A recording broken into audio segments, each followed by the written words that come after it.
வசனத்தையும் யோசுவாவின் புஸ்தகம் 1ஆம் அதிகாரம் 5ஆவது வசனத்தையும் நான் வாசிக்க கேட்கலாம். ஆண்டவர் என்றென்றைக்கும் கைவிட மாட்டார். ஆண்டவர் என்றென்றைக்கும் கைவிட மாட்டார். நீ உயிரோடு இருக்கும் நாளெல்லாம் ஒருவனும் உனக்கு முன்பாக எதிர்த்து நிற்பது இல்லை. நான் மோசேயோடு இருந்தது போல உன்னோடும் இருப்பேன்.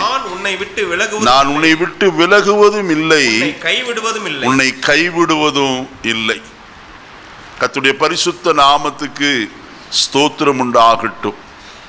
இந்த உலகத்தில் மனுஷர் எல்லாரும் கைவிட்டாலும் தேவன் நம்மை ஒருபோதும் என்ன செய்ய மாட்டார்? கைவிடவே மாட்டார். காரணம், அவர் வாக்கு பண்ணினவர், அவர் வாக்கு மாறாதவர் என்று நாம் அறிந்திருக்கிறோம். நாம் ஆராதிக்கிற கர்த்தர் ஒரு நாளும் பொய் சொல்லுகிறவர் அல்ல, அதை நிறைவேற்றுகிறவராய் காணப்படுகிறவர். இந்த காலை வேளையிலே நான் என்னுடைய தியான நேரத்தில் வேத வசனத்தை சங்கீத பகுதியிலே வாசித்து கொண்டிருந்த போது 132ஆம் சங்கீதம் 12வது வசனத்தை நான் அதிகமாய் சிந்திக்க நேர்ந்தது. என் குமாரர் என் உடன்படிக்கையையும் நான் போதிக்கும் என் சாட்சிகளையும் காத்து நடந்தால் உன் குமாரரும் அவர்கள் குமாரரும் என்றென்றைக்கும் உன் சிங்காசனத்தில் வீற்றிருப்பார் என்றும் தாவீதுக்கு கர்த்தர் உண்மையா என்ன செய்தார்? ஆணையிட்டார். அவர் என்ன செய்ய மாட்டார்? தவற மாட்டார். தவறாதவர், வாக்கு தவறாத கர்த்தர். அதுவும் சொல்லப்பட்டிருக்கிற வார்த்தை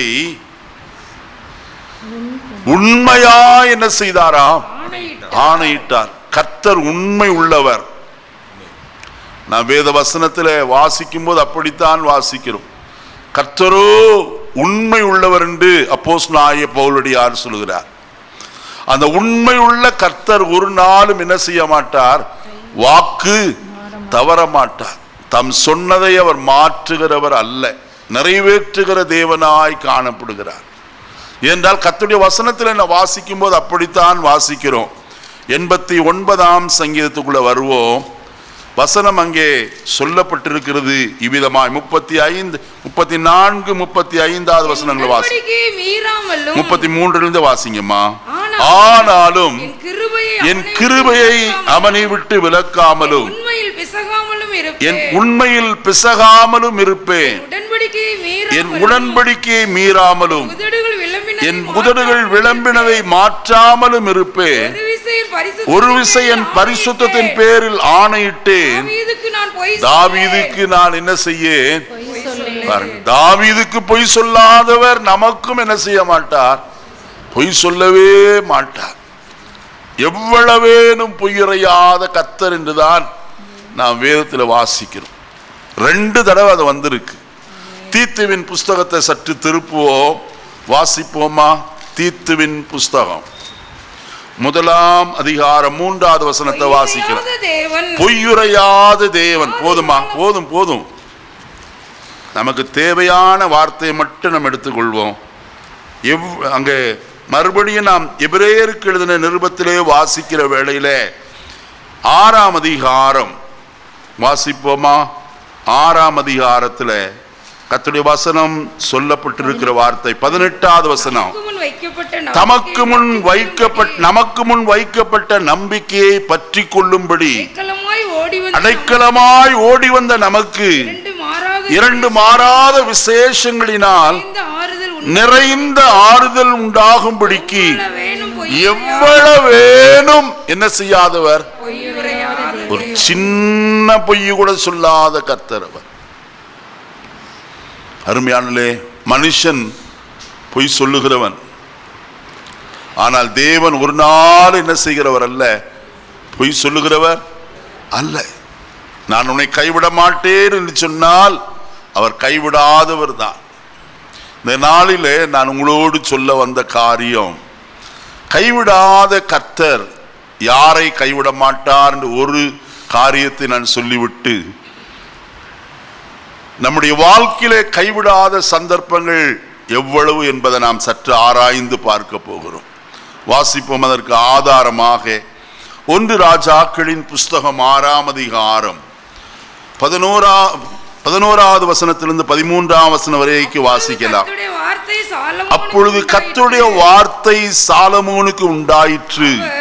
அவர், நீ என் கட்டளைகளின்படி நடந்து என் நீதி நியாயங்களை நிறைவேற்றி என் கற்பனைகளின்படி எல்லாம் நடந்து கொள்ளும்படிக்கு அவைகளை கை கொண்டால் நீ கட்டுகிற இந்த ஆலயத்தை குறித்து நான் உன் தகப்பனாகிய தாவீதோடே சொன்ன என் வார்த்தையை உன்னிடத்தில் நிறைவேற்றி இஸ்ரவேல் புத்திரர் நடுவிலே வாசம் பண்ணி என் ஜனமாய் இஸ்ரவேலை கைவிடாதிருப்பேன் என்றார் என்று எழுதப்பட்டிருக்கிறது. நன்றாய் கவனிக்க வேண்டும். சாலமோனுக்கு கர்த்தர் சொல்லுகிறதான வார்த்தையாய் இது காணப்படுகிறது. அங்கே அவனை பார்த்து சொல்கிறார், நீ என் கட்டளைகளின்படி நடந்து என் நீதி நியாயங்களை நிறைவேற்றி என் கற்பனைகளின்படி எல்லாம் நடந்து கொள்ளும்படிக்கு அவைகளை கை கொண்டால் நீ கட்டுகிற இந்த ஆலயத்தை குறித்து நான் உன் தகப்பனாகிய தாவீதோடே சொன்ன என் வார்த்தையை உன்னிடத்தில் என்ன செய்து நிறைவேற்றி, இரண்டாவது இஸ்ரவேல் புத்திரர் நடுவிலே வாசம் பண்ணி, மூன்றாவது காரியம் என் ஜனமாய் இஸ்ரவேலை நான் என்ன செய்ய மாட்டேன், கைவிடவே மாட்டேன். முதலாவது வசனத்தில் வாசிக்கிறோம், என் வார்த்தையை உன்னிடத்திலே என்ன செய்வேன், நிறைவேற்றுவேன். அருமையானவர்களே, தேவன் தம்முடைய வார்த்தைகளை என்ன செய்கிறவர், நிறைவேற்றுகிற தேவன். என்ன சொன்னாரோ அதை நிச்சயமாய் நிறைவேற்றுவார். நான் வசனத்தில் வாசிக்கிற வேளையிலே பரிசுத்த லூக்கா எழுதின சுவிசேஷத்திற்கு வருவோம். 1ஆம் அதிகாரத்துக்குள்ளே கடந்து வரலாம். லூக்கா எழுதின சுவிசேஷம் 1ஆம் அதிகாரம் வாசிப்போமா? 20வது வசனத்தை வாசிப்போம். இதோ தகுந்த காலத்திலே நிறைவேற போகிற என் வார்த்தை. போதும். வசனத்திலே நாம் வாசித்தோம், என் வார்த்தையை உன்னிடத்தில் நான் என்ன செய்வேன், நிறைவேற்றுவேன். இங்கே கர்த்தருடைய தூதன் சகரியாவுக்கு சொல்லுகிறார், தகுந்த காலத்திலே நிறைவேற போகிற என் வார்த்தை. தேவனுடைய வார்த்தை நிறைவேறுவதற்கு ஒரு காலம் ஒன்று உண்டு. கர்த்தர் ஒரு காலத்தை என்ன செய்து வைத்திருக்கிறார், குறித்து வைத்திருக்கிறவராய் காணப்படுகிறார். நான் வசனத்தில் பிரசங்கியின் புஸ்தகத்தில் வாசிக்கிறோம், எல்லாவற்றுக்கும் என்ன உண்டு, ஒரு காலம் உண்டு. தேவன் எல்லாவற்றையும் அதினதின் காலங்களிலே நேர்த்தியாய் செய்திருக்கிறார் என்று எழுதப்பட்டிருக்கிறது. அப்ப தேவனுடைய வாயிலிருந்து புறப்பட்ட வார்த்தையும் தகுந்த காலத்திலே என்ன செய்யும், நிறைவேறும். வசனத்தில் என்ன வாசிப்போமானால் ஆதியாகமத்தின் புஸ்தகத்துக்கு நேராய் கடந்து வருவோம். ஆதியாகமத்தின் புஸ்தகம் 21ஆம் அதிகாரத்திற்கு நாம் வரலாம். வாசிப்போமா கர்த்தருடைய வசனத்தை?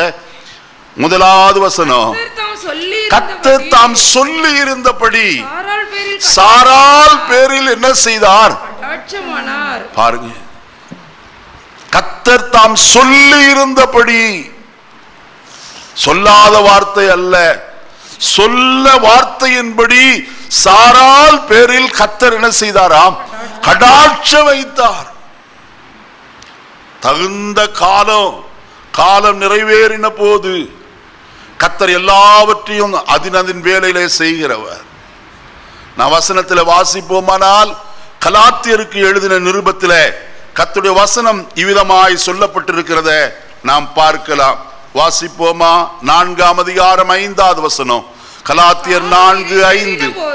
காலம் நிறைவேறின போது ஸ்திரீரிடத்தில் பிறந்தவரும் நியாயப்பிரமாணத்தின்படி நியாயப்பிரமாணத்திற்கு கீழானவருமாகிய தம்முடைய குமாரனை தேவன் என்ன செய்தார், எப்பொழுது காலம் நிறைவேறின போது. நான் இன்னும் ஒரு வசனத்தை உங்களுக்கு மேற்கோள் காட்ட விரும்புகிறேன். யாத்திராகமத்தின் புஸ்தகம் வாசிப்போமா? 12ஆம் அதிகாரம் 51வது வசனத்தை வாசிக்கலாம். அன்றைய தினமே கர்த்தர் இஸ்ரவேல் புத்திரரை அணி அணியாய் எகிப்து தேசத்திலிருந்து என்ன செய்தாராம்? புறப்பட பண்ணினார். அங்க வசனம் ஒரு நன்றாய் கவனிக்கீங்க. நான் சொல்ற வசனத்தை என்னமா அங்க ஒண்ணு இங்க ஒண்ணுமா காட்டிட்டு போறாரேன்னு யோசிக்க வேண்டாம். தேவன் சரியாய் ஒழுங்காய் நமக்கு இந்த காலவெளியில வெளிப்படுத்தி காட்ட விரும்புகிறார். தேவனுடைய சன்னிதானத்தில் அவருடைய அபிஷேகத்தோடு உங்கள் முன்பாக நான் நிற்கிறேன். வசனத்தில் வாசிக்கிறோம், அன்றைய தினம் என்று எழுதப்படும். என்றைய தினம் வாசிப்போமா கர்த்தருடைய வசனத்தை? ஆதியாகமத்தின் புஸ்தகம், இந்த பகுதியை விட்டுவிட வேண்டாம். ஆதியாகமத்தின் புஸ்தகம் 15ஆம் அதிகாரம் வாசிப்போமா? ஆதியாகமத்தின் புஸ்தகம் 15ஆம் அதிகாரம் 14வது வசனத்தையும், இவர்கள் சேவிக்கும் ஜாதிகளை நியாயம் தீர்ப்பேன், மிகுந்த பொருட்களுடனே புறப்பட்டு வருவார்கள், 4ஆம் தலைமுறையிலே இவ்விடத்திற்கு என்ன செய்வார்கள்? எத்தனை வருஷம் உபத்திரவப்படுவார்களா? 400 வருஷம் உபத்திரவப்படுவார் என்று சொல்லி எழுதப்பட்டிருக்கிறது. அந்த உபத்திரவ காலத்திற்கு பிறகு அவர்கள் எல்லாரும் அன்றைய தினமே அணி அணியாய் புறப்பட்டு போனார்கள். அங்கே 12ஆம் அதிகாரத்திற்கு மறுபடியும் வருவோம். யாத்திராகமத்தின் புஸ்தகம் 41ஆம் வசனத்தை வாசிக்கலாம். இஸ்ரவேல் புத்திரர் எகிப்திலே குடியிருந்த காலம் 430 வருஷம். 430 வருஷம் முடிந்த அன்றைய தினமே, கரங்களை உயர்த்தவர்களே சொல்லுவோம், தேவன் ஒரு நாளும் முன்னும் செய்கிறவர் அல்ல, பின்னேயும் செய்கிறவர் அல்ல. அவருடைய கடிகாரம் சரியாய் செயல்படுகிறதா இருக்கிறது. சரியாய் அவர் கிரியை செய்கிற தேவன். அதனால்தான் இந்த காலைவெளியில் உங்களோடு சொன்னேன், நான் உன்னிடத்தில் சொன்ன என் வார்த்தையை நான் என்ன செய்து நிறைவேற்றுவேன். எப்பொழுது நிறைவேற்றுவேன்? தகுந்த காலத்திலே நிறைவேற்றுவேன். அந்த தகுந்த காலம் என்னது? காலம் நிறைவேறின போது என்று சொன்னேன். இங்க வசனத்தில் வாசித்தோம், 430 வருஷம் நிறைவேறின அந்த நாளிலே தானே கர்த்தர் இஸ்ரவேல் ஜனங்களை அணி அணியாய் என்ன செய்தாராம்? புறப்பட பண்ணுகிறவராய் காணப்பட்டார். கர்த்தருடைய பிள்ளைகளே, இந்த காலைவெளியில் ஒன்று சொல்ல விரும்புகிறேன். கர்த்தர் உங்கள் வாழ்க்கையிலே சொன்ன வார்த்தையை நிச்சயம் நிறைவேற்றுவார். அதுல ஒரு அச்சரமும் பிறழாது என்று நான் தைரியமாய் உங்கள் மத்தியிலே சொல்ல முடியும். என்னால் வேத வசனத்தை மேற்கோள் காட்டி சொல்லுகிறேன், வேற எதையும் அல்ல. அவருடைய வாழ்க்கை, இவருடைய வாழ்க்கை இப்படி சாட்சி, அதையெல்லாம் நான் சொல்லவில்லை. இந்த காலையில் ஒரே ஒரு காரியத்தை, தேவ வசனம் மாற்றம் இல்லாதது. இந்த வேத வசனம் ஒரு எழுத்தாயிலும் ஒரு எழுத்தின் உறுப்பாயிலும் என்ன செய்யாது? அவமாய் போகாது. தேவன் அதை தரையிலே விழவிடுகிறவர் அல்ல. ஆயினாத்தான் சொன்னேன், கர்த்தர் அன்றைய தினமே அவர்கள் என்ன செய்தார்? புறப்படப்படினார். சாலமோனிடத்தில் கர்த்தர் சொன்னதான வார்த்தை, உன்னிடத்தில் என் வார்த்தையை நான் என்ன செய்து நிறைவேற்றி. இரண்டாவது காரியம் அங்க வசனத்தில் சொல்லப்பட்டிருக்கிறது, பார்ப்போமா? 6ஆம் அதிகாரம் 13வது வசனம். இஸ்ரவேல் புத்திரர் நடுவிலே வாசம் பண்ணி.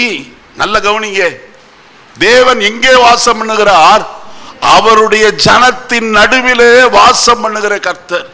நான் கடந்த நாட்கள் குறித்து அதிகமாய் சொன்னேன். ஆனால் இன்றைக்கு ஒரு காரியத்தை மட்டும் உங்களுக்கு ஞாபகம் ஊட்ட விரும்புகிறேன். யாத்திராகமத்தின் புஸ்தகம் 25ஆம் அதிகாரம் 8வது வசனத்திற்குள்ள வருவோம். யாத்திராகமம் 25:8. அவர்கள் நடுவிலே நான் வாசம் பண்ண எனக்கு ஒரு பரிசுத்த ஸ்தலத்தை உண்டாக்குவார்களாக. கர்த்தருடைய வார்த்தை, நான் அவர்கள் நடுவிலே என்ன செய்ய? வாசம் பண்ண. கர்த்தருடைய விருப்பம் பாருங்க. யார் நடுவிலே வாசம் பண்ண விரும்புகிறார்? இஸ்ரவேல் புத்திரர் நடுவிலே வாசம் பண்ண விரும்புகிறார். இன்றைக்கு நம்முடைய நடுவிலே அவர் காணப்படுகிறவர், நம்முடைய மத்தியிலே அவர் உலாவுகிறவர், நம்முடைய மத்தியிலே அசைவாடுகிறவர், நம்முடைய மத்தியிலே கிரியை செய்கிற தேவன் அவர். அதற்காகத்தான் சொல்லுகிறார், நான் அவர்கள் நடுவிலே என்ன செய்ய வாசம் பண்ணி. அடுத்த மூன்றாவது காரியத்தை சொல்கிறேன், என் ஜனமாய் இஸ்ரவேலை நான் என்ன செய்ய மாட்டேன், கைவிடவே மாட்டேன். கர்த்தருடைய ஜனங்கள், கர்த்தருடைய சன்னிதானத்தில் வந்திருக்கிற தேவ பிள்ளைகள் கரங்களை உயர்த்தி கர்த்தரை ஸ்தோத்திரம் பண்ணுவோமா? ஹல்லேலூயா, ஹல்லேலூயா. அருமையானே, நம்மை அவருக்கு சொந்தமாய் கர்த்தர் என்ன செய்தார், தெரிந்து கொண்டார். சொந்தமாய் தெரிந்து கொண்டார். எந்த நிலைமையிலிருந்து வாசிப்போமா? அதே தீத்துவின் புஸ்தகத்துக்கு வருவோம், வாசிப்போம் கர்த்தருடைய வசனத்தை. 14வது வசனம், 2ஆம் அதிகாரம் 14வது வசனம். அவர் நம்மை சகல அக்கிரமங்களினின்றும் மீட்டு கொண்டு தமக்குரிய சொந்த ஜனங்களாக. யாராய்? வசனத்தை நன்றாக எல்லாரும் பாருங்க. அவர் நம்மை சகல அக்கிரமங்களினின்றும் மீட்டு கொண்டு தமக்குரிய சொந்த ஜனமாய். யாராயிருக்கிறோம் நாம்? யாருக்கு? முர்முக்கா. முர்மு யாரு? அது யாருனே தெரியாதுங்க. நம்ம நாட்டு ஜனாதிபதி, அவங்களுக்கு சொந்தம் இல்லை. நம்ம யாருக்கு சொந்தம்? கர்த்தராகிய தேவனுக்கு நாம் யாராயிருக்கிறோம்? அப்ப சொந்தக்காரங்க நல்லா உயர்த்து, கையை உயர்த்து சொல்ல வேண்டாமா ஒரு அல்லேலூயா? அவங்க சொந்தங்க, இவங்க சொந்தம்னு சொல்றதுல எவ்வளவு பெருமை கொள்றோம்.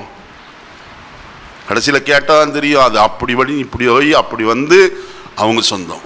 அப்படியெல்லாம் நமக்கு சொந்தம் இல்லை. கர்த்தர் நேராய் நமக்கு யாராய் இருக்கிறார்? நமக்கு சொந்த ஜனமாய் அவர் மீட்டு கொண்டிருக்கிறார். எல்லா அக்கிரமங்களில் நின்று நம்மை மீட்டு கொண்டு தமக்குரிய சொந்த ஜனமாய் மாற்றி வைத்திருக்கிறாரே, எவ்வளவு பெரிய பாக்கியம். ஏன்னா இந்த உலகத்தில் இருக்கிறவங்க எல்லாம் சீக்கிரமா போயிருவாங்க. வேதம் சொல்லுகிறதே, என்னுடைய ஆயுசு நாட்கள் எல்லாம் 70 வருஷம், பலத்தின் மிகுதியினால் 80 வருஷமாயிருந்தாலும் அது மேன்மையானது வருத்தமும் சஞ்சலமுமாயிருக்கிறது. அது என்ன செய்கிறதா? கடந்து போகிறது. நாங்களோ என்ன செய்கிறோம்? வசனத்தை சரியா சொல்லணும். நாங்களோ என்ன செய்கிறோம்? பறந்து போகிறோம். அவங்க எல்லாம் என்ன செய்யறவங்க? கடந்து போகிறவர்கள். நாங்களோ என்ன செய்கிறோம்? பறந்து போகிறோம். கரங்களை உயர்த்தி சொல்லுவோமா? உலகத்தான் மண்ணுக்கு போகிறார், ஆனால் நாமோ பறந்து விண்ணுக்கு என்ன செய்ய போகிறோம்? போகிற அவ்வளவு பாக்கியமான பிள்ளைகளாய் நீங்களும் நானும் காணப்படுகிறோம். சாதாரண காரியம் அல்லங்க. சொந்த ஜனம் கர்த்தருக்கு எவ்வளவு சொந்த ஜனம் சொல்லி அவர் நம்மை பார்த்து சொல்கிறார், என் ஜனமாய் இஸ்ரவேலின் நடுவிலே நான் என்ன செய்து வாசம் பண்ணி அவர்களை நான் என்ன செய்ய மாட்டேன். கர்த்தருடைய பிள்ளையே, நீ அவருக்கு சொந்தமானால், நீ அவருடைய ஜனமானால் உன்னை ஒரு நாள் என்ன செய்ய மாட்டார்? கைவிடவே மாட்டார். மார்தட்டி சொல்ல முடியும், என்னை ஒரு நாள் அவர் கைவிடுகிறவர் அல்லையா. காரணம், நான் அவருக்கு சொந்த ஜனமாய் காணப்படுகிறேன். ஒவ்வொரு நாள் அறிக்கை பண்ண வேண்டும், என்னை கைவிடாத கர்த்தர் ஒருவர் என்னை தமக்கு சொந்தமாய் தெரிந்து கொண்டார். சங்கீதக்காரன் 33ஆம் சங்கீதத்தில் சொல்லுகிறானே, கர்த்தரை தங்களுக்கு தெய்வமாய் கொண்ட ஜாதியும் அவருக்கு சொந்தமான, அவருக்கு சொந்தமாய் கர்த்தரை கர்த்தரை தங்களுக்கு தெய்வமாய் கொண்ட ஜாதியும் அவர் தமக்கு சுதந்திரமாய் தெரிந்து கொண்ட ஜனமும் எப்படிப்பட்டது? நம்ம யாராய் தெரிந்து கொண்டாரா? அவருடைய சுதந்திரவாளிகளா, அவருடைய சொந்த ஜனமாய் தெரிந்து கொண்டாரே. அருமையானே, ஒரு நாபாலுக்கு வைராக்கி இருக்குமானால் கர்த்தருக்கு எவ்வளவு வைராக்கி இருக்கும். நாபாலுக்கு என்ன வைராக்கி இருந்துச்சு தெரியுமா? நான் என் சுதந்திரத்தை என்ன செய்ய விட்டுக்கொண்டேன். வசனத்தை வாசிக்கலாமா? எங்க இருக்கு? எங்க இருக்கு? வாசிங்க. 2 ராஜாக்களின் புஸ்தகம், 2 ராஜாக்களின் புஸ்தகம் வாசிப்போமா? மன்னிக்கணும், 1 ராஜாக்களின் புஸ்தகம்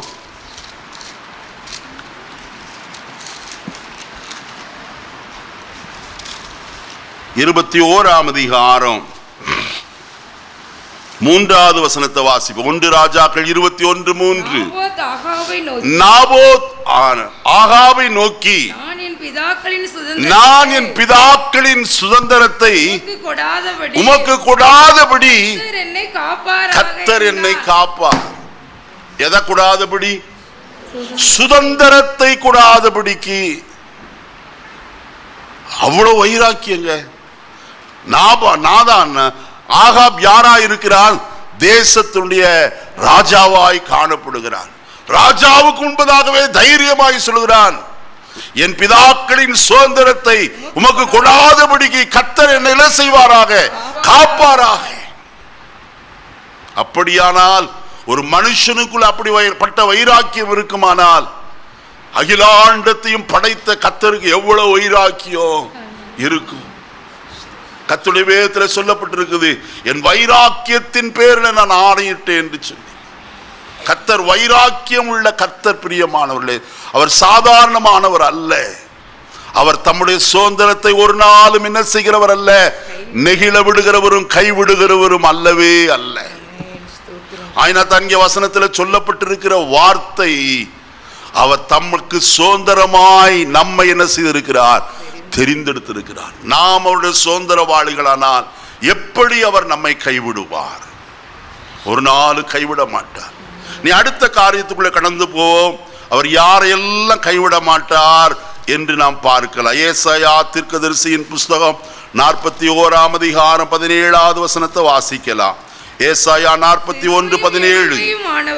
சிறுமையும் எளிமையுமானவர்கள் தண்ணீரை தேடி அது கிடையாமல் அவர்கள் நாவு தாகத்தால் வரலும் போது கர்த்தராகிய நான் அவர்களுக்கு செவி கொடுத்து இஸ்ரவேலின் தேவனாகிய நான் அவர்களை என்ன செய்யாமல் இருப்பேன்? கைவிடாதிருப்பேன். யாரை கைவிட மாட்டாராம்? சிறுமையும் எளிமையுமானவர்கள். அருமையானவர்களே, பக்தனாகிய தாவீது சொல்லும் போது தன்னை குறித்து அறிமுகப்படுத்துகிற ஒரே ஒரு வார்த்தை 40ஆம் சங்கீதம் கடைசி வசனத்தை வாசிப்போமா? நான் சிறுமையும் எளிமையுமானவன். 70ஆம் சங்கீதம் கடைசி வசனம், 70ஆம் சங்கீதம் கடைசி வசனம், நானோ சிறுமையும் எளிமையுமானவன். தன்னை அறிமுகப்படுத்துகிறான், நான் சிறுமையும் எளிமையுமானவன். நாம் நம்மை அறிமுகப்படுத்தும் போது எப்படி நம்மை அறிமுகப்படுத்துகிறோம்? பல காரியங்களை சொல்லி நம்மை அறிமுகப்படுத்துகிறோம். நம்முடைய ஊர் பெயர் சொல்லுகிறோம், இன்னாருடைய மகன் என்று சொல்லுகிறோம், இன்னார் நான் இப்படிப்பட்டவன், நான் இன்ன படித்திருக்கிறேன். இதெல்லாம் அது கிடையாமல் அவர்கள் நாவு தாகத்தால் என்ன செய்கிறது? வரலும் போது. நல்ல கவனிக்கணும். தண்ணீரை தேடினார்கள், தண்ணீர் என்ன செய்யவில்லை? கிடைக்கவில்லை. அவர்கள் நாவு தாகத்தால் இப்பொழுது என்ன செய்கிறது? வறண்டு போகிறது. வேதத்திலே அநேக சம்பவங்கள் உண்டு. தண்ணீரை தேடி அலைந்தவர்கள். நம்ம எல்லாருக்கும் நன்றாய் தெரிந்த ஒரு அருமையான சகோதரி ஆகார். பேர்சபாவின் வனாந்திரத்தில் தண்ணீர் கிடையாமல் அவள் என்ன செய்தவள்? அலைந்து திரிந்தவளாய் காணப்பட்டவள். தன் பிள்ளையை ஒரு செடியின் அடியிலே வைத்து விட்டு தூரமாய் போய் தன் பிள்ளை சாகிறதை விரும்பாதபடிக்கு அவள் என்ன செய்தால்? ஓலமிடுகிறவளாய் காணப்பட்டாள். கர்த்தர் ஆகாரின் சத்தத்தை கேட்டு அவளை பார்த்து சொன்ன ஒரு வார்த்தை, நீ எழுந்து பிள்ளை எடுத்துக்கொண்டு போ. நல்ல கவனிங்க, கர்த்தர் செய்த காரியம் என்ன தெரியுமா? அவளுடைய கண்களை கர்த்தர் திறந்தார். ஹல்லேலூயா.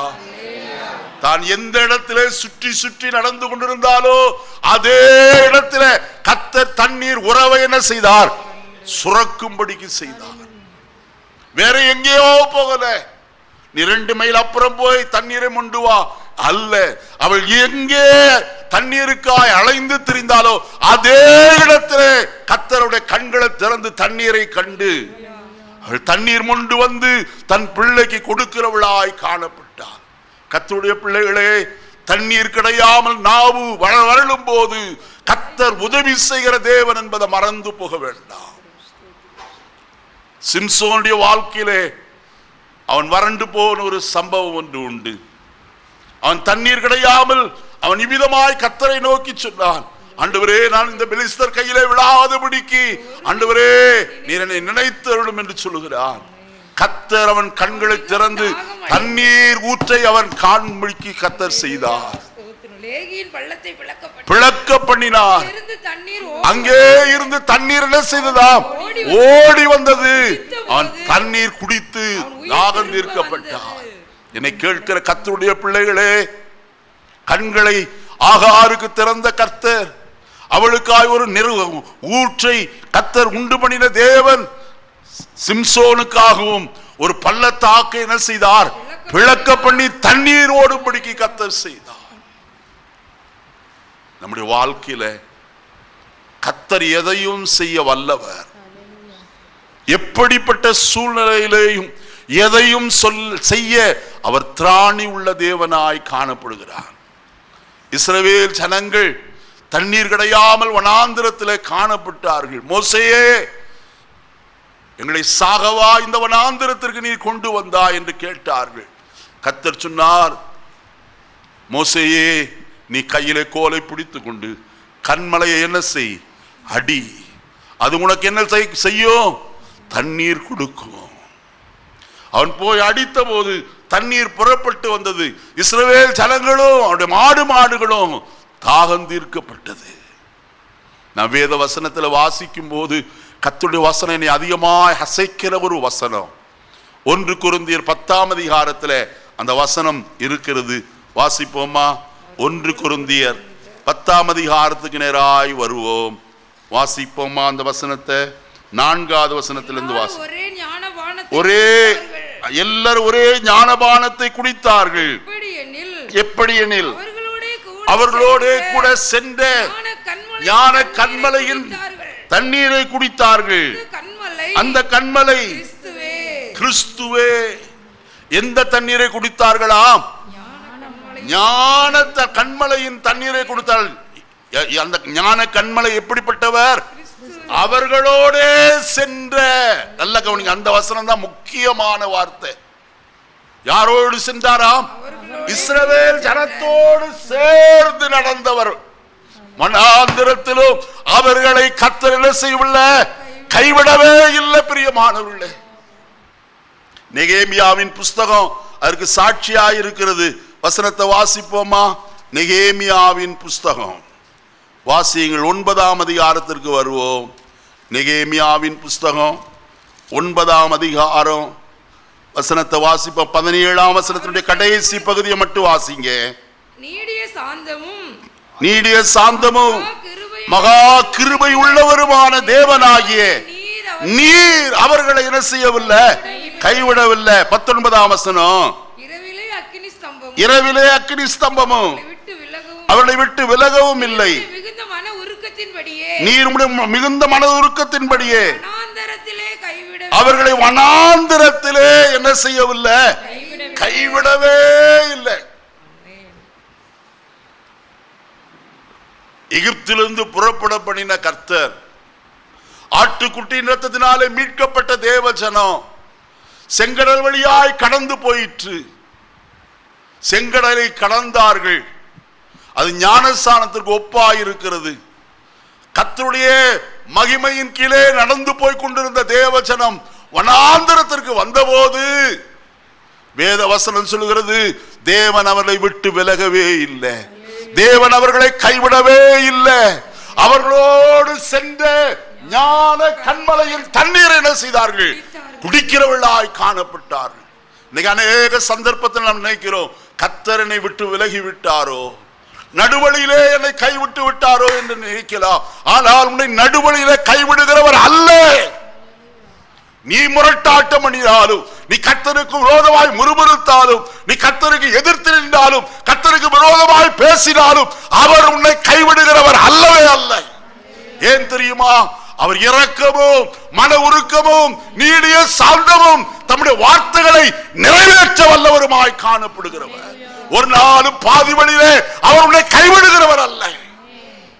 பாலும் தேனும் ஓடுகிற தேசமாகிய கானானுக்குள்ள பிரவேசிக்க வரைக்கும் கர்த்தர் அவர்களோடு கூட சென்றவராய் காணப்பட்டார். என்னை கேட்கிற கர்த்தருடைய பிள்ளைகளே, தண்ணீர் கிடையாமல் அவர்கள் நாவு தாகத்தால் வரலும் போது கர்த்தராகிய நான் அவர்களுக்கு என்ன செய்து என்ன செய்தார்கள்? கூப்பிட்டார்களா? அதெல்லாம் சொல்லல. வேதம் சொல்லுகிறது, அவர்களுக்கு நான் என்ன செய்து செவி கொடுத்து. அப்படின்னா கர்த்தருடைய சத்தத்தை என்ன செய்தார்? கேட்டாரையா. நீ நாவு தாகத்தால் வரலும் போது கர்த்தர் அந்த சத்தத்தை கூட கேட்கிறவர். அந்நாள் தேவ சமூகத்தில் உதடுகள் மாத்திரம் அசைந்தது, அந்த சத்தத்தையும் கர்த்தர் என்ன செய்தார்? கேட்டார். இஸ்ரவேல் ஜனங்கள் எகிப்திலே பெருமூச்சு விட்டார்களாம், அந்த பெருமூச்சின் சத்தத்தை கூட கர்த்தர் என்ன செய்தாராம்? கேட்டார் என்று வேதம் சொல்லுகிறது. அப்படியானால் இஸ்ரவேல் ஜனத்திற்கு செவி கொடுத்த அதே கர்த்தர் நம்முடைய சத்தத்திற்கு செவி கொடுக்க மாட்டாரா? உங்களுடைய அங்கலாய்ப்புகளை அறிந்திருக்கிற கர்த்தர், உங்களுடைய இருதயத்தின் வேதனைகளை அறிந்திருக்கிற கர்த்தர், உங்களுடைய மன விசாரங்களை அறிந்திருக்கிற கர்த்தர், உங்களுடைய இருதயம் நொறுங்குண்டதை அவர் அறிந்திருக்கிற கர்த்தர், அவர் ஒரு நாள் உங்களை என்ன செய்ய மாட்டார்? கைவிட மாட்டார். வேதம் சொல்கிற, கர்த்தராகி நான் அவர்களுக்கு செவி கொடுத்து இஸ்ரவேலின் தேவனாகி நான் அவர்களை என்ன செய்ய மாட்டேன்? கைவிடாதிருப்பேன். கரங்களை உயர்த்தி சொல்லுவோமா? என் சிறுமையும் எளிமையுமான என்ன அவர் ஒரு நாளும் என்ன செய்கிறவர் அல்ல, கைவிடுகிறவர் அல்ல. இரண்டாவது காரியம், 12ஆம் அதிகாரத்துக்கு நேராய் வருவோம். 16வது வசனத்தை வாசிக்கலாம். ஏசாயா 42:16. குருடரை அவர்கள் அறியாத வழியிலே நடத்தி அவர்களுக்கு தெரியாத பாதைகளில் அவர்களை அழைத்து கொண்டு வந்து அவர்களுக்கு முன்பாக இருளை வெளிச்சமும் கோணலை செவ்வையும் ஆக்குவேன். இந்த காரியங்களை நான் அவர்களுக்கு செய்து அவர்களை கைவிடாதிருப்பேன். நல்ல கவனிங்க, இந்த காரியங்களை நான் அவர்களுக்கு செய்து அவர்களை என்ன செய்ய மாட்டேன்? கைவிட மாட்டேன். சிறுமையும் எளிமையுமானவர்களை கைவிடாத கர்த்தர்.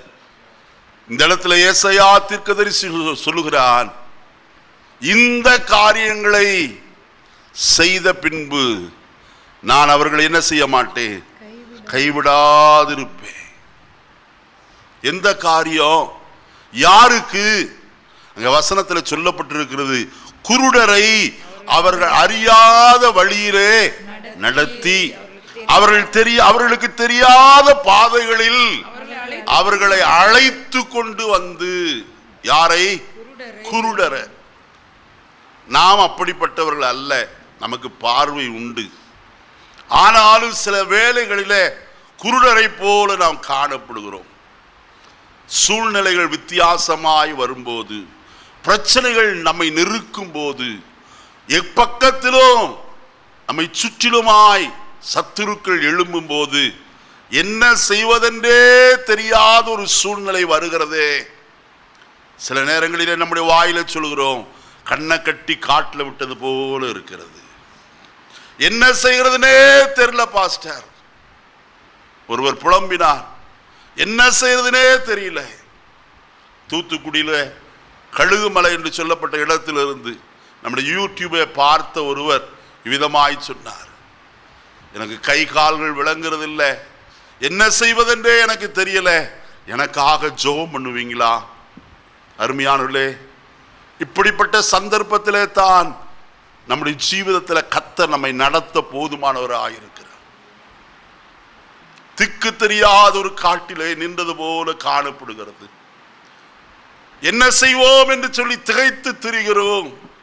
அப்படிப்பட்ட சூழ்நிலையிலே கர்த்தருடைய வேதம் சொல்லுகிறது, குருடரை அவர்கள் அறியாத வழியிலே என்ன செய்து நடத்துகிறவர்.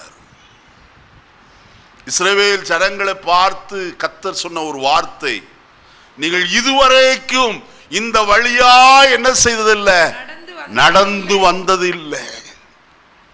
கர்த்தர் அவர்களை சரியாய் நடத்துகிறவர். பிரியமானவர்களே, கர்த்தருடைய வேதத்தில் நான் வாசிக்கிற வேளையிலே வசனம் இவ்விதமாய் சொல்லப்பட்டிருக்கிறத பார்க்கலாம். யாத்ராகமத்தின் புஸ்தகத்துக்கு நேராய் வருவோம், வாசிப்போமா கர்த்தருடைய வசனத்தை? யாத்ராகமத்தின் புஸ்தகம் 13ஆம் அதிகாரம் 17வது வசனத்தை வாசியுங்கள். 13:17. பார்வோன் ஜனங்களை போகவிட்ட பின்பு ஜனங்கள் யுத்தத்தை கண்டால் மனமடிந்து எகிப்துக்கு திரும்புவார்கள் என்று சொல்லி பெலிஸ்தரின் தேச வழியாய் போவது சமீபமானாலும் தேவன் அவர்களை அந்த வழியாய் என்ன செய்யாமல் நடத்தாமல் சிவந்த சமுத்திரத்தின் வழியாய் ஜனங்களை சுற்றி போக பண்ணினார். நல்ல கவனிங்க, ஏயா என்ன கர்த்தர் இப்படி நடத்துறார்? எத்தனை தடவை சொல்றோம், ஏன் இந்த பாதையின் வழியாய் நடத்துகிறார்? இந்த உபத்திரவத்தின் வழியில தான் நான் நடக்கணுமா? அருமையானவர்களே, இந்த காலையில் ஒன்று உங்களுக்கு சொல்ல விரும்புகிறேன். எபிரேயர் 2ஆம் அதிகாரம் கடைசி வசனம் சொல்கிறது, அவர் தாமே சோதிக்கப்பட்டு பாடுபட்டதினாலே சோதிக்கப்படுகிறவர்களுக்கு அவர் உதவி செய்ய வல்லவராய் காணப்படுகிறவர்.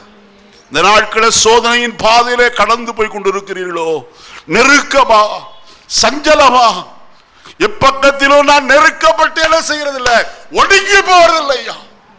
அப்போஸ்தலனாகிய பவுல் சொல்லுகிறார், நாங்கள் எப்பக்கத்தில் என்ன செய்தாலும் நெருக்கப்பட்டாலும் நாங்கள் என்ன செய்ய மாட்டோம், ஒடுங்கி போக மாட்டோம். நெருக்கம் எங்களை அதிகமாய் நெருக்கி வருகிறது. ஆனால் ஒன்று, அதே பவுலடியார் சொல்லும் போது சொல்லுகிறார், 2 கொரிந்தியர் 4ஆம் அதிகாரம் 15வது வசனம் என்று நினைக்கிறேன். அந்த வசனத்தை வாசிப்போமா? 2 கொரிந்தியர் 4.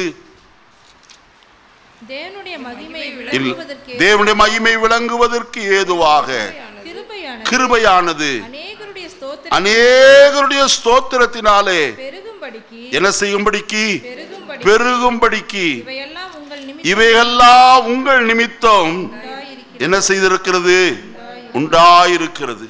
மாத்திரமல்ல, அதே பவுலடியார் சொல்லுகிறார், கிறிஸ்துவின் அன்பு எங்களை என்ன செய்கிறது, நெருக்கி ஏவுகிறதையா. வேற எதுவும் எங்களை நெருக்கி ஏவல. நாங்கள் பக்கத்தில் எல்லா பக்கத்திலும் நெருக்கங்கள் வந்தாலும் எங்களை உள்ளே கிறிஸ்துவின் அன்பு என்ன செய்கிறது, அவரை மட்டும் சேவிக்க நெருக்கி ஏவுகிறது. இந்த காலையில குருடரை போல காணப்படுகிறோமா? கர்த்தர் நாம் அறியாத வழியிலே நம்மை நடத்துகிறவர். நம்ம எந்த பாதையில நடக்கணும்னு ஒருவேளை திட்டம் பண்ணி இருக்கலாம், இப்படி போனா சரியா போயிடலாம். ஆனால் சில நேரங்களில் கர்த்தர் என்ன செய்கிறார், சுற்றி போக பண்ணுகிறார். அதுக்கு காரணம் ஒன்று அங்கே இருக்கிறது. என்னது? பெலிஸ்தரின் தேச வழியாய் போவது அவர்களுக்கு சமீபமானாலும், ரொம்ப சீக்கிரம் தான் போயிடலாம் கானானுக்குள்ள. ஆனால் கர்த்தர் அவர்களை நடத்தல. ஏன் தெரியுமா? அதே வசனம் பதில் சொல்லுகிறது, யுத்தத்தை கண்டால் ஜனங்கள் மனமடிந்து எகிப்துக்கு திரும்புவாள் என்று சொல்லி கர்த்தரின் என்ன செய்தாராம், சுற்றி நடக்க பண்ணினார். ஐயா, உங்களுடைய வாழ்க்கையில கர்த்தர் எதையோ ஒன்று செய்கிறார் என்று சொன்னால் காரணம் இல்லாமல் செய்கிறவர் அல்ல. அவர் ஆதியும் அந்தமும் அறிந்திருக்கிற கர்த்தர். நமக்கு தெரியாது, ஆனால் கர்த்தர் எல்லாவற்றையும் அறிந்திருக்கிறவர். ஆயினால் அந்த வசனம் சொல்லுகிறது, பெலிஸ்தரின் தேச வழியாய் போவது சமீபமானாலும் தேவன் அவர்களை அந்த வழியாய் நடத்தாதபடிக்கு சிவந்த சமுத்திரத்தின் வழியாய் சுற்றி போக பண்ணினார். ஏன்? யுத்தத்தை கண்டால் ஜனங்கள் என்ன செய்வார்கள்? மனமடிந்து போவார்கள். கர்த்தர் சில நேரங்களில் அப்படிதான் நம்மை நடத்துறார். ஏன் ஆண்டவரே என்று கேட்கிறோம், ஆனால் அதற்குரிய பதில் சரியாய் வரும். அதற்குரிய பதிலை நான் சொல்லட்டுமா?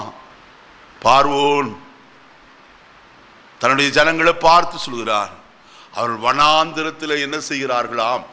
திகைத்து திரிகிறார்கள். என்ன செய்கிறார்களா?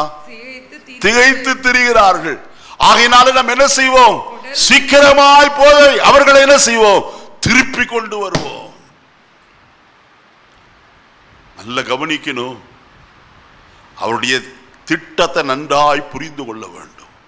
சும்மா இல்லையா வேதம், சும்மா இல்ல கிறிஸ்தவ வாழ்க்கை. இந்த வாழ்க்கையை நடந்து பார்த்தால் தான் தெரியும் கர்த்தருடைய கரிசனை எவ்வளவா என் மேலும் உங்கள் மேலும் இருக்கிறது என்று அப்பொழுதுதான் புரிந்து கொள்ள முடியும். அவர்களுக்கு வசனம் சொல்லுகிறது, பார்வோன் சொல்லுகிறான், வனாந்திரம் அவர்களை என்ன செய்தது? அணைத்து போட்டது. அவர் வனாந்திரத்தில் என்ன செய்கிறார்கள்? திகைத்து திரிந்து கொண்டிருக்கிறார்கள். போய் சீக்கிரம் பிடிச்சிட்டு வந்தல்லாம். தேவன் சத்துருவின் கையில ஒரு நாளும் தம்முடைய சொந்த ஜனத்தை விடுகிறவர் அல்லையா. நல்ல உதாரணத்தை உங்களுக்கு இந்த காலை வேளையில் சொல்ல விரும்புகிறேன். தன் தகப்பனுடைய ஆடுகளை மேய்த்து கொண்டிருந்த தாவீது, ஒரு விசை ஒரு சிங்கம் வந்தது, ஆடுகளில் ஒன்றை என்ன செய்தது? பிடித்தது. கரடி வந்தது, அதுவும் ஒரு ஆட்டை பிடித்தது. ஆனால் வேதத்தில் நாம் வாசிக்கிறோம், 1 சாமுவேல் 17ஆம் அதிகாரத்தில், நான் அதை தொடர்ந்து போய் அந்த ஆட்டை அதன் வாய்க்கு என்ன செய்து தப்புவித்து, அது என்னை எதிர்த்த போது நான் அதன் தாடையை பிடித்து அதை அடித்து என்ன செய்தேன்? கொன்று போட்டேன். அப்பாவோட ஆடுதானே, ஒரு ஆடு போனா என்ன, அப்பாட்ட போய் சொல்லலாம், சிங்கம் வந்துச்சுப்பா பிடிச்சிட்டு போயிருச்சு, கரடி வந்துருச்சு ஒன்னு பிடிச்சிட்டு போயிருச்சு, நான் என்ன செய்ய முடியும்? எனக்கு பயமா இருக்கு. ஆனா தாவீது அப்படி சொல்லலையா, அப்படி நினைக்கவே இல்லை. அவன் வாய்க்கு சிக்கின ஆட்ட கூட அவன் என்ன செய்தான்? தப்புவிக்கிறவனாய் காணப்பட்டான். ஒருவேளை இந்த காலை வேளையிலே நீங்கள் சத்துருடைய வாயிலே நீங்கள் காணப்பட்டிருக்கலாம். ஆனால் தேவ சபை உங்களுக்கு விடுதலைக்காய் ஜெபம் பண்ணி கொண்டிருக்கிறது. தேவன் உங்களை விடுதலையாக்கும்படிக்கு விரும்புகிறார். காரணம் என்ன தெரியுமா? அது என் தகப்பனுடைய ஆடு, அவருக்கு சொந்தமானது. அது எனக்கு என்ன செய்யும்? சுதந்திரமாய் வரப்போகிறது. எனக்கு அவர் கொடுக்க ஆயத்தமாய் இருக்கிறார். நீதிமொழிகள் 19:14 வாசிக்கிறோம், வீடும் ஆஸ்தியும் பிதாக்கள் வைக்கும் சுதந்திரமாமா. நன்றாய் கவனியுங்கள். பிதாக்குடைய சுதந்திரம் என்ன? வீடும் ஆஸ்தியும். ஆடும் கூட எதுதான்?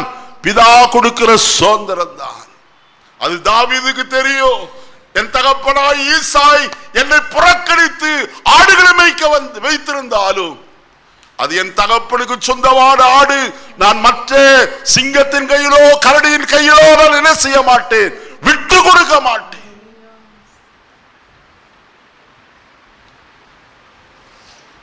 ஆயினால் தான் கர்த்தர் சொன்னார் 89ஆம் சங்கீதத்தில், அவன் தன் இருதயத்தின் உண்மையின்படி அவைகளை என்ன செய்தானா?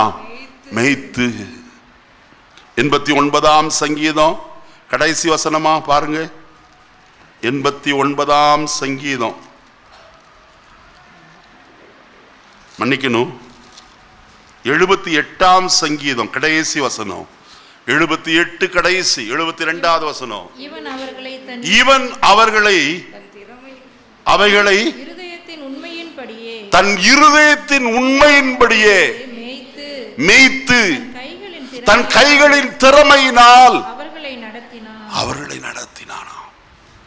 எதின் உண்மையின்படி? தன்னுடைய இருதயத்தின் உண்மையின்படி. அதாங்க கர்த்தர் தெரிந்து கொண்டார்.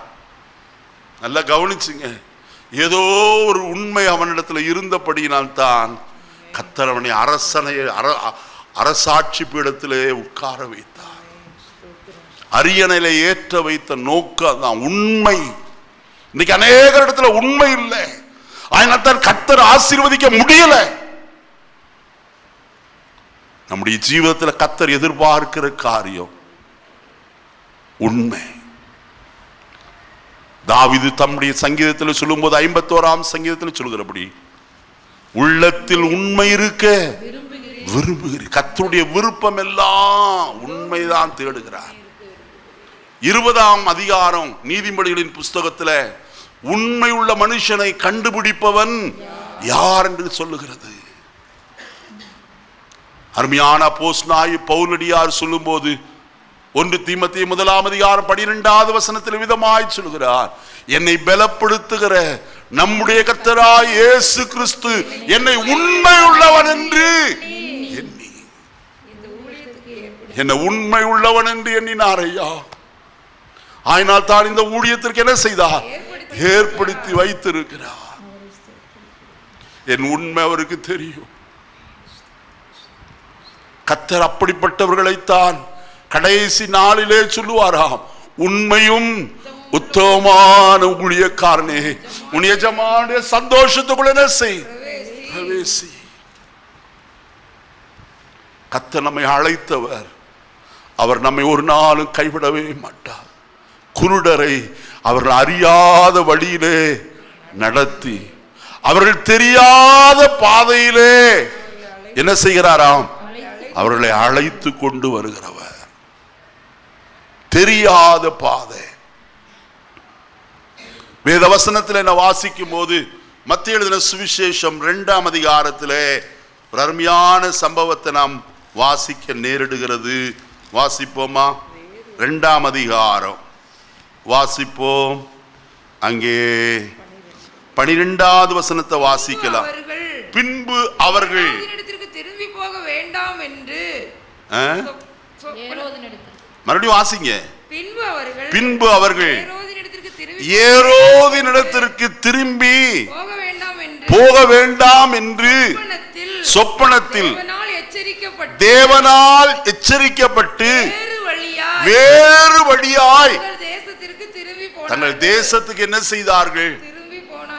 பாத்தீங்களா? கர்த்தர் கிழக்கிலிருந்து சென்ற சாஸ்திரிகளை சொப்பனத்திலே எச்சரிக்கிறார், நீங்கள் ஏரோதினிடத்திற்கு என்ன செய்யாதீர்கள்? திரும்பி போக வேண்டாம். நீங்க என்ன செய்யுங்க?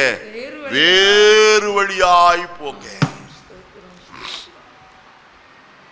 நீங்க 1 ராஜாக்கள் புஸ்தகத்துல 13ஆம் அதிகாரத்துல ஒரு தீர்க்கதரிசி இடத்திற்கு கர்த்தருடைய வார்த்தை வந்தது. வாசிப்போமா? அது 1 ராஜாக்கள் 13ஆம் அதிகாரத்துல இருக்கா? வாசிங்க. முதல் வசனத்திலிருந்து வாசிங்க.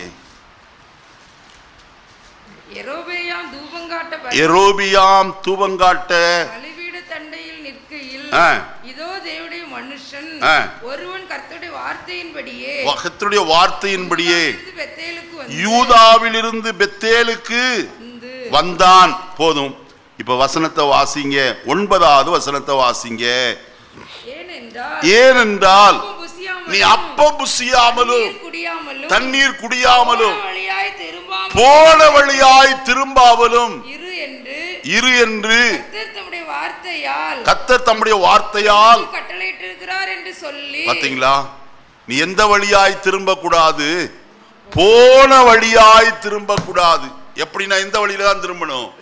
வேற வழியில போகணும். அருமையான கர்த்தருடைய பிள்ளைகளே, கர்த்தர் நம்மை எச்சரித்தால் அதை செய்துதான் ஆக வேண்டும்.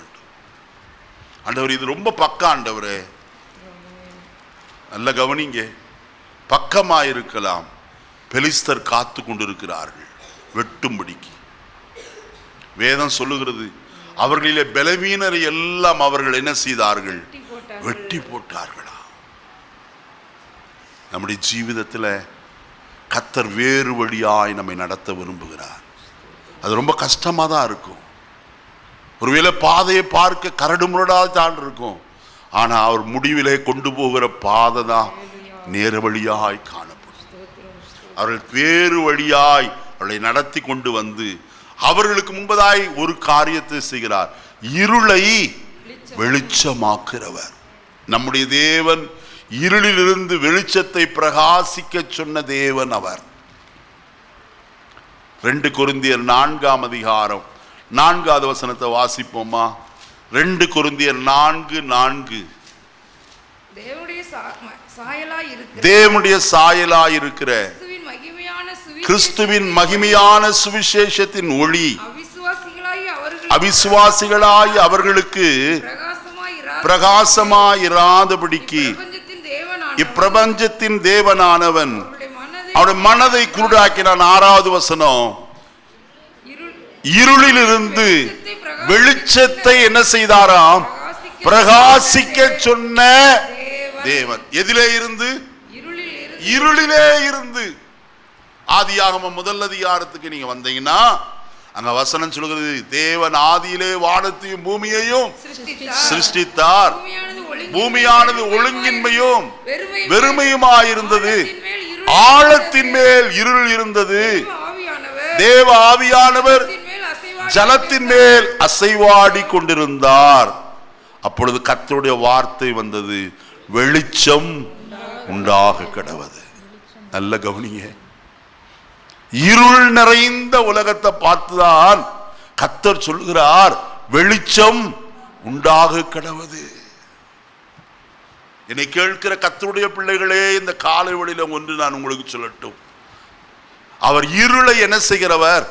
வெளிச்சமாக்குற கர்த்தர். அதனால் தான் இந்த உதாரணத்தை உங்களுக்கு சொன்னேன். இருளில் இருந்து வெளிச்சத்தை அவர் என்ன செய்தார்? அவர் பிரகாசிக்க சொன்னார். இருள் வெளிச்சத்தை அடைத்து வைத்திருந்தது, அதிலே இருந்து அவர் பிரித்தெடுத்தார் வெளிச்சத்தை. இங்க வசனத்தில் வாசிக்கிறோம், ஏசாயா 42:16 அவர் இருளை வெளிச்சமும். 2வது காரியம் ஒன்று செய்கிறாராம், அவர் கோணலை செவ்வையுமாக்கி. அவர் யார்? கோணலை செவ்வையாக்கிறவர்.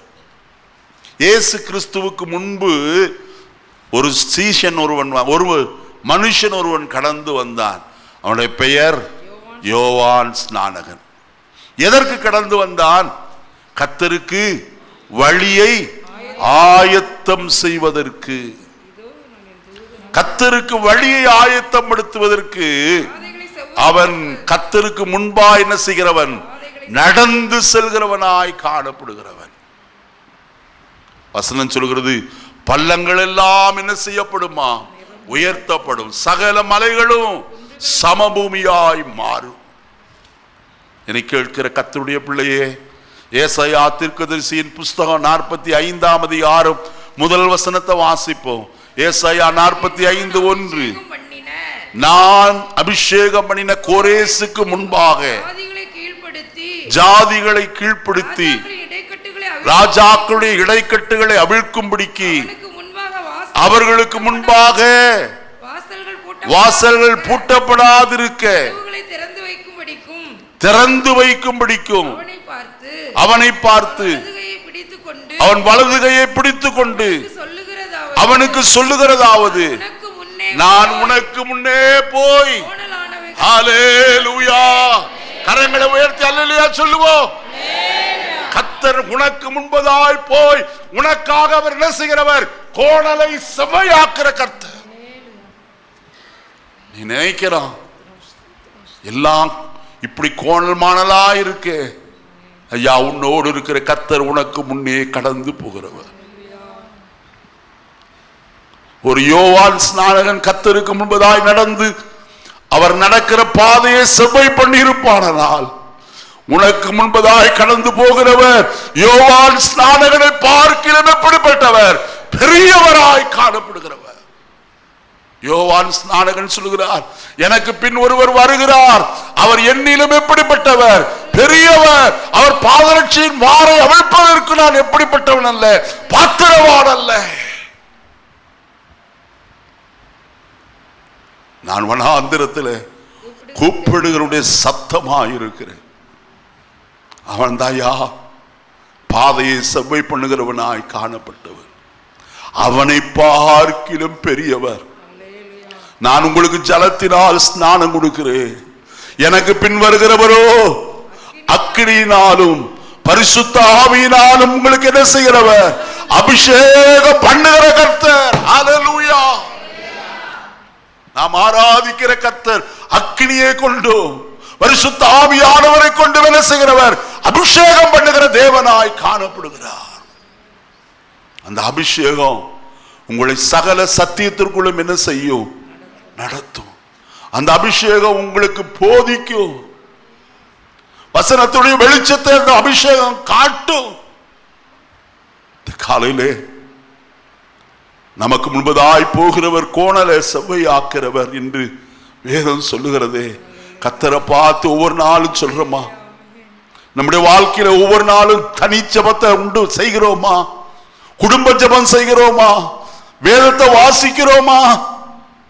கர்த்தருடைய பிள்ளைகளே, இது இல்லாத ஒரு கிறிஸ்தவ வாழ்க்கை அல்ல. பெயரளவிற்கு ஜீவித்து ஒரு பிரயோஜனம் இல்லை. ஒரு கிறிஸ்தவனுடைய வாழ்க்கையில ஒவ்வொரு நாளும் வேதத்தை தவறாமல் வாசிக்க வேண்டும். அது காலை நேரத்திலும் இரவு நேரத்திலும் சரி.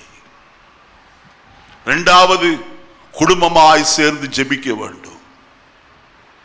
மூன்றாவது காரியம், செய்ய வேண்டிய காரியம், தனி ஜெபம் தேவை. நம்முடைய வாழ்க்கையில தனி ஜெபம் உண்டா? எவ்வளவு நேரம் கர்த்தரை நோக்கி ஜெபிக்கிறோம். ஐயா, உங்களுக்கு ஜெபமே வரலனாலும் சரி, ஸ்தோத்திரம் பண்ணி பாருங்க. வெறும் ஸ்தோத்திரம் மட்டும் சொல்லுங்க. ஒரு போதகர் விதமாய் சொன்னார். ஒரு வாலிபன் அவரிடத்தில் வந்து, ஐயா, எனக்கு வேலையே கிடைக்கல, நான் கிறிஸ்தவனாய் நான் காணப்படுகிறேன், கர்த்தருடைய ஆலயத்திற்கு வருகிறேன், ஆனால் எனக்கு வேலை கிடைக்கல, நான் என்னையா செய்யணும்? நான் எத்தனையோ முயற்சி பண்ணி பார்த்துட்டேன், ஒன்னும் வாய்க்கல. அவர் ஒரே ஒரு காரியம் சொன்னார், நீ இன்னையிலிருந்து வெறும் ஸ்தோத்திரம் மட்டும் பண்ணு, வேற ஒன்னும் செய்யாது. எனக்கு வேலை வேண்டும், அது வேணும், இது வேணும், பெரிய இடத்துல வேலை, அதெல்லாம் ஒன்னும் சொல்லாதே. ஒவ்வொரு நாளும் ஒரு 1/4 மணி நேரம் வெறும் ஸ்தோத்திரம் மட்டும் பண்ணு, கர்த்தர் உனக்கு அற்புதம் செய்வார். அவன் 2 வாரம் கழித்து வந்தான். போத இடத்துல மனமகிழ்ச்சியோடு கூட, பாஸ்டர், நான் செய்தேன், கர்த்தர் எனக்கு வேலை வாய்ப்பு என்ன செய்தார்? கட்டளையிட்டார். நம்முடைய தேவன் செய்கிறவர். பிரியமானவர்களே, ஒரு சாட்சி ஒன்று நான் சொல்ல விரும்புகிறேன். அமெரிக்க தேசத்தில் வேதாகம கல்லூரியிலே படித்தவர் டாக்டர் பில்லி கிரஹாம். அவர் ஒரு கால்பந்து வீரராய் காணப்பட்டவர். கால்பந்து மைதானத்தில் விளையாடி கொண்டிருக்கும் போது கர்த்தர் அவரை அழைத்தார், என்னுடைய சேவைக்காய் நீ வா என்று. அந்த நாட்களிலே சிறந்த கால்பந்து வீரராய் அமெரிக்க தேசத்திற்கு விளையாடி கொண்டிருந்தவர். அதை எல்லாவற்றையும் விட்டு விட்டு கர்த்தருடைய ஊழியத்திற்காய் வந்தார். பைபிள் ஸ்கூல்ல படித்தார். அநேக வருஷங்கள் படித்து முடித்த பிறகு அவருக்கு கிராஜுவேஷன் நாள் வந்தது, பட்டமளிப்பு விழா. அந்த பட்டமளிப்பு விழாவிற்கு முன்பு அவர்களை ஒவ்வொரு பேட்சாக தேசத்திற்கு, வெளி தேசங்களுக்கு கூட்டி கொண்டு போவார்கள். பில்லி கிரஹாமையும் அவரை சேர்ந்த மாணவர்களையும் ஆசிரியர்கள் இங்கிலாந்து தேசத்திற்கு அழைத்து கொண்டு போனார்கள். பீச்சுக்கோ அங்கேயும் போறதுக்கு அல்ல, அவர்கள் கொண்டு போய் காட்டின இடமெல்லாம் இங்கிலாந்து தேசத்தில் மிஷனரிகளாய் காணப்பட்ட ஒவ்வொரு வீடுகளையும் காண்பித்தார். கடைசியாய் அமெரிக்க தேசத்திற்கு புறப்படும்படியான வேலை வந்தது. கடைசி நேரத்தில் அவர்கள் கடந்து போன இடம் ஃபின்னி அவருடைய வீட்டுக்கு கடந்து போனார்கள். மன்னிக்கணும், ஜான் வெஸ்லியினுடைய வீட்டுக்கு கடந்து போனார்கள். பெரிய வீடு, எல்லாவற்றையும் சுற்றி நடந்தார்கள். அவளை அழைத்து கொண்டு போன கைடு எல்லாவற்றையும் ஒன்றன் பின் ஒன்றாய் காட்டி கொண்டு வந்தான். கடைசி அவன் சொன்னான், ஒரு மிக முக்கியமான ஒரு இடத்தை நான் உங்களுக்கு காண்பிக்க போகிறேன், வாருங்களின் பின்னே என்று சொல்லி அழைத்து கொண்டு போனான். ஒரு மேல் வீட்டிலே ஒரு அறை, அது ஜான் வெஸ்லி ஜெபிக்கிற ஒரு அறை. அந்த அறைக்குள்ளே நுழைந்தார்கள், பார்த்து விட்டு வந்தார்கள். வந்து எல்லாரும் பஸ் ஏறினார்கள். அவர்களை நடத்தி கொண்டு வந்த ஆசிரியர் எல்லா மாணவர்களும் வந்து விட்டார்களா என்று எண்ணி பார்த்தார். ஒரு ஆள் குறைவு. யார் என்று தேடி பார்த்தபோது டாக்டர் பில்லுங்கிறங்க. மறுபடியும் அந்த பங்களா முழுவதும் சுற்றி பார்த்தார்கள், எங்கேயோ இருப்பாரோ என்று. எல்லா இடத்திலும் சுற்றி பார்த்தார்கள், எங்கும் காணவில்லை. கடைசியாய் ஜான் வெஸ்லியினுடைய ஜெப அறைக்குள்ளே நுழைந்தார்கள். அங்கே போடப்பட்டிருந்த ஜான் வெஸ்லியினுடைய மேட்டை, கால் வைத்து ஜெபிக்கிறதுக்குரிய போடப்பட்ட அந்த பாயில பில்லி கிரஹாம் முழங்கால் ஊன்றி ஜெபித்துக் கொண்டிருந்தார். கண்ணீரோடு கூட அழுது அழுது சோமணினார். லார்ட் டு இட் அகைன், கர்த்தாவே மறுபடியும் செய்யும் ஆண்டவரே. காரணம், ஜான் வெஸ்லியை கொண்டு கர்த்தர் இங்கிலாந்து தேசத்தை அசைத்தவர்.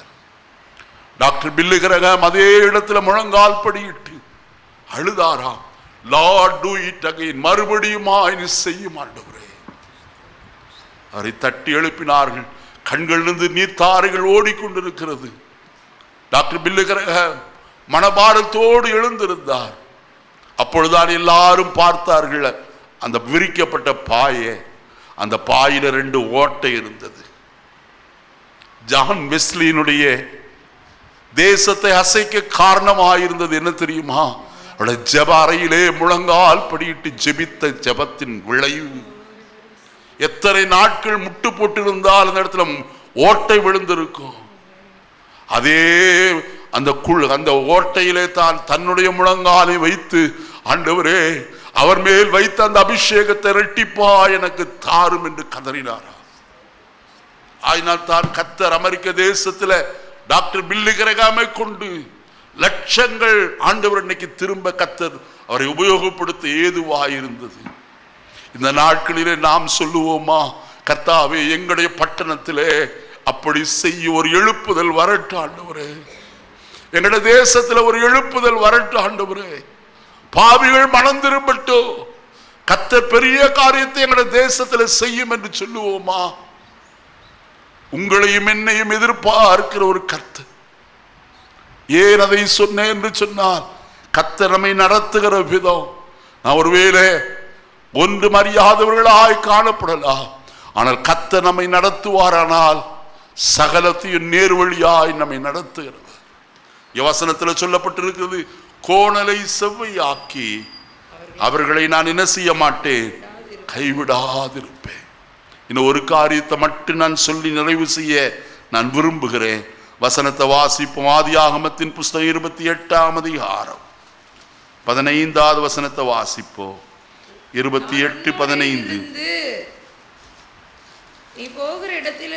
நீ போகிற இடத்திலெல்லாம் உன்னை காத்து உன்னை இந்த தேசத்திற்கு திரும்பி வர பண்ணுவேன். நான் உனக்கு சொன்னதை செய்யும் அளவும் உன்னை என்ன செய்ய மாட்டேன், கைவிடவே மாட்டேன். நான் மறுபடியும் சொல்லுகிறேன், உங்களுக்கு சொன்ன நல் வார்த்தையை நிறைவேற்ற உண்மை உள்ளவர். வசனத்தில் கர்த்தர் யாக்கோபோடு பேசுகிறார். யாக்கோபு தனித்தவனாய் காணப்படுகிறார். நான் வசனத்தை பார்க்கும் போது வசனம் சொல்லுகிறது, தன் தகப்பனுடைய வீட்டை விட்டு புறப்பட்டு வந்தவன். காரணம் நமக்கு தெரியும். தன் சகோதரனாய் ஏசாவுடைய ஆசீர்வாதத்தை களவாய் வாங்கி கொண்டு 2 முறை தன் சகோதரனை ஏமாற்றினபடியினாலே ஏசா சொன்னான், என் தகப்பனுடைய நாட்கள் வரும், அப்பொழுது நான் இவனை என்ன செய்வேன், கொன்று போடுவேன் என்று சொன்னான். ஆகையினாலே யாக்கோபு பயந்து, நீ உன் மாமனுடைய வீட்டுக்கு கடந்து போ என்று சொல்லி அவனை ஆரானுக்கு அனுப்பிவிட்டான். அவனை ஆசீர்வதித்து அனுப்பினான். அவனுடைய தாயாகிய ரெபெக்காளும், நாங்கள் 2 பேரையும் ஒரே முறையிலே நான் இழந்து போகாதபடிக்கு நீ உன் மாமன் வீட்டுக்கு போய் அடைக்கலமாயிரு என்று அனுப்பிவிட்டார். வழியிலே சூரியன் அஸ்தமித்தது. அவ்விடத்து கற்களில் ஒன்றை எடுத்து தலகணையாய் பாவித்து தூங்க ஆரம்பித்தான். அவன் இருதயத்தில் என்னெல்லாம் ஓடிற்றோ தெரியவில்லை. பயமும் சஞ்சலமும் அவனுடைய இருதயத்தில் நிறைந்திருக்கும். இதுவரைக்கும் கூடாரவாசியாய் காணப்பட்டவன் இன்னைக்கு தனித்து போகிற வழியிலே அங்கே படுத்து உறங்கிக் கொண்டிருக்கிறார். அந்த ராத்திரி வழியிலே தரிசனம் வந்தது. சொப்பனம் கண்டார். ஒரு ஏணி வானத்துக்கு பூமிக்கு என்ன செய்யப்பட்டிருந்தது, வைக்கப்பட்டிருந்தது. தேவதூதர்கள் ஏறுகிறதும் இறங்குறதுமான காட்சியை கண்டார். இந்த காட்சியை கண்டவன் அதை உற்று பார்த்து மேலே பார்த்தபோது கர்த்தர் ஏணியினுடைய நுனியிலே நின்று கொண்டு யாக்கோபை பார்த்து சொல்லுகிறார், யாக்கோபே, நான் உன்னோடு இருந்து நீ போகிற வழியிலெல்லாம் உன்னை காத்து உன்னை தேசத்துக்கு திரும்பி வர பண்ணுவேன். நான் உனக்கு சொன்னதை செய்யும் அளவும் உன்னை கைவிடவே மாட்டேன். நம்ம எல்லாரும் எழுந்து நிற்போமா? இந்த காலை வழியில எனக்கு சொன்னதை நிறைவேற்றுகிற கர்த்தர் அவர். யாக்கோபுடைய வாழ்க்கையில கோலும் தடியுமாய் கடந்து போனவன கர்த்தர் 2 பரிவாரங்களோடு திரும்பி வர செய்திருப்பார். ஆனால் கர்த்தருடைய பிள்ளையே, நீ இழந்து போனது எதுவோ அது எல்லாவற்றையும் திரும்ப தர ஒரு உண்மை உள்ளவராயிருக்கிறார். நான் வெறுமையாய் சொல்லவில்லை, தேவனுடைய ஊழியக்காரனாய் அவருடைய அபிஷேகம் என் மேல் இருக்கிறபடினாலே அவர் சொல்லுகிற வார்த்தையை உங்களுக்கு நான் சொல்லுகிறேன். தாவீது தான் தாயும் தகப்பனையும் இழந்து போனவனாய் வந்து கொண்டிருக்கிறார். தன் சகோதரனை இழந்திருக்கிறார். எல்லாவற்றையும் இழந்து தனித்தவனாய் நின்று கொண்டிருக்கிறார். தனித்திருந்த வேளையிலே தான் கர்த்தர் அவனோடு பேசினார். ஏறக்குறைய 20 ஆண்டுகளுக்கு மேலாய் அவன் ஆரானிலே இருந்து திரும்பி வருகிறான். இன்றைக்கும் அவன் சகோதரனாய் ஏசா 400 பேரோடு வருகிறான் என்று அறிந்தவன் தன்னுடைய எல்லா விதமான ஆசீர்வாதங்களை அக்கறைப்படுத்தி விட்டு தனித்தவனாய் கர்த்தருடைய முகத்தை நோக்கி பார்க்கிறார். கர்த்தர் அவனை ஆசீர்வதிக்கும்படிக்கு வந்தவர் அவனை பார்த்து கேட்கிறார், உன் பெயர் என்ன? அவன் அழுது கெஞ்சுகிறார். கர்த்தரோ அவனிடத்தில் சொல்லுகிறார், கர்த்தருடைய தூதனானவர், பொழுது விடுகிறது, என்னை போக விடு. ஆனால் அருமையான யாக்கோபோ தனித்தவனாய் காணப்பட்டு கர்த்தரை பார்த்து சொல்லுகிறார், நீர் என்னை ஆசீர்வதித்தால் ஒழிய நான் உம்மை போக விடு. உம்முடைய ஆசீர்வாதம் தான் எனக்கு தேவை. நான் இப்ப தனித்து இருக்கிறேன். எல்லா ஆசீர்வாதங்களும் அக்கறைக்கு போய்விட்டது. உம்முடைய ஆசீர்வாதம் இல்லாதபடிக்கு நான் அக்கறைக்கு போக கூடாது. ஐயா, நீர் என்னை ஆசீர்வதியோ, நீர் என்னை ஆசீர்வதியும் என்று கெஞ்சினா. கர்த்தருடைய பிள்ளையே, ஏசா தன் தகப்பனாயே ஈசாக்கோடு கெஞ்சி இருக்கிறார். ஈசாக்கு சொன்னான், நான் அவனை கொண்டு வந்த ஆகாரத்தை புசித்து எல்லாவற்றின் மேலும் அவனை ஆசீர்வதித்து விட்டு. ஆனால் ஏசா சொல்லுகிறார், உம்மிடத்தில் வேற ஆசீர்வாதம் இல்லையோ, என்னையும் ஆசீர்வதியும் ஆண்டவர். என்னையும் ஆசீர்வதியும் தகப்பனே. ஐயா, ஒரு தகப்பனத்துல கெஞ்சின ஏசா, ஆனால் அவனை ஒரு ஆசீர்வாதத்தை கொடுத்து அனுப்பிவிட்டார்.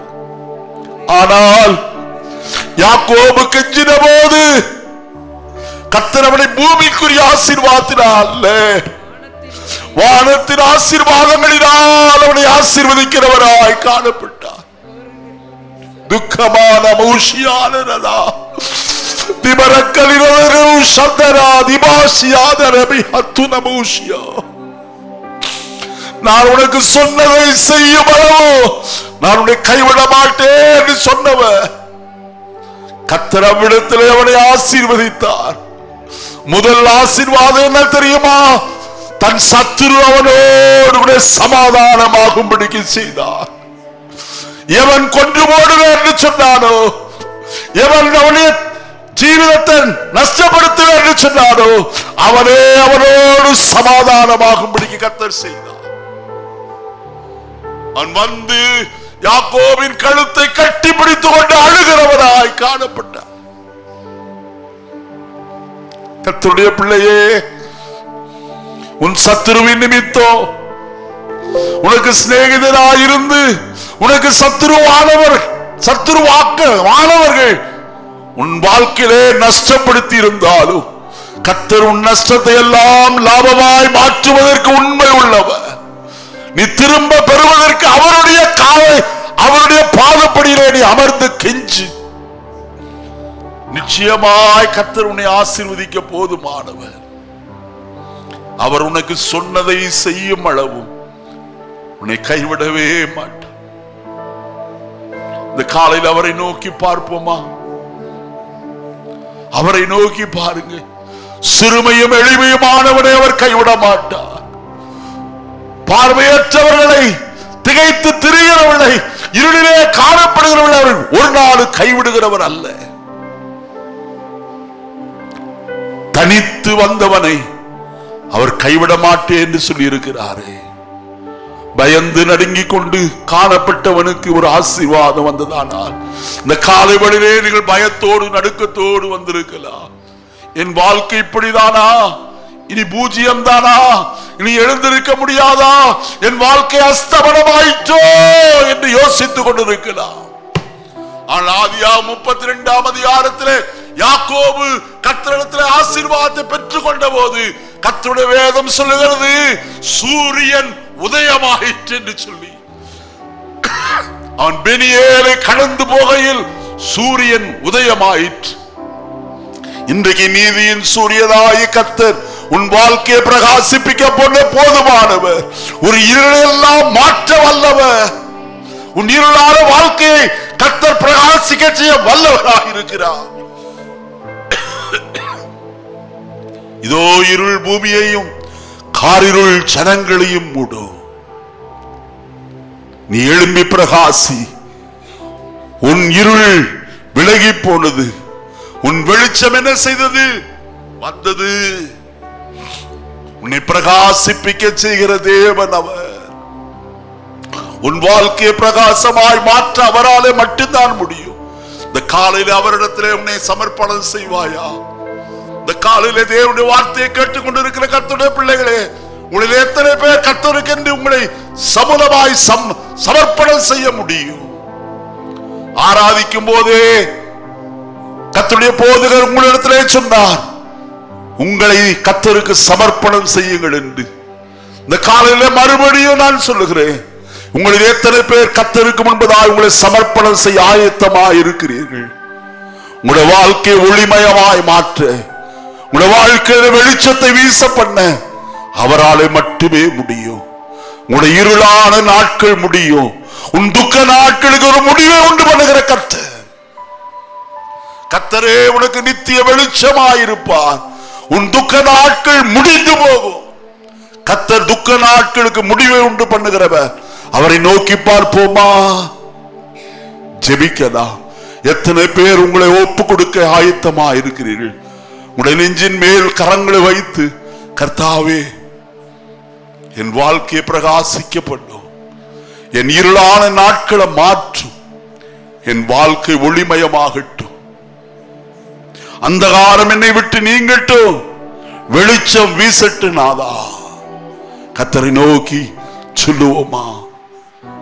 மகா இரக்கமும் ஸ்நேகன் இந்த பரலோகத்தின் நல்ல பிதாவே, இந்த நல்ல காலை வேளைக்காய் தம்மை நன்றி நிறைந்த இதயத்தோடு நாங்கள் ஸ்தோத்திரங்களை செலுத்துகிறோம். இந்த காலையில நீர் எங்களோடு பேசி இருக்கிறீர் ஆண்டவரே. நீர் சொன்னதை மட்டும் சொல்ல எனக்கு உதவி செய்தீர்கள். ஸ்தோத்திரம். எல்லாவற்றையும் சொல்லிவிட்ட ஆண்டவரே, நீர் கிரியை செய்யும். தகப்பனே, என்னையும் சமர்ப்பணம் பண்ணுகிறப்பா. தொடர்ந்து கர்த்தருடைய ஆவியானவர் தம்முடைய பிள்ளைகளை ஜெயத்தின் வழியில் நடத்தும். அவருடைய வாழ்க்கை பிரகாசமாய் மாறட்டும். துக்க நாட்களுக்கு முடிவுண்டாக்கும். உடைய கரத்தில் அர்ப்பணிக்கிறேன், இயேசுவின் நாமத்தில் பிதாவே.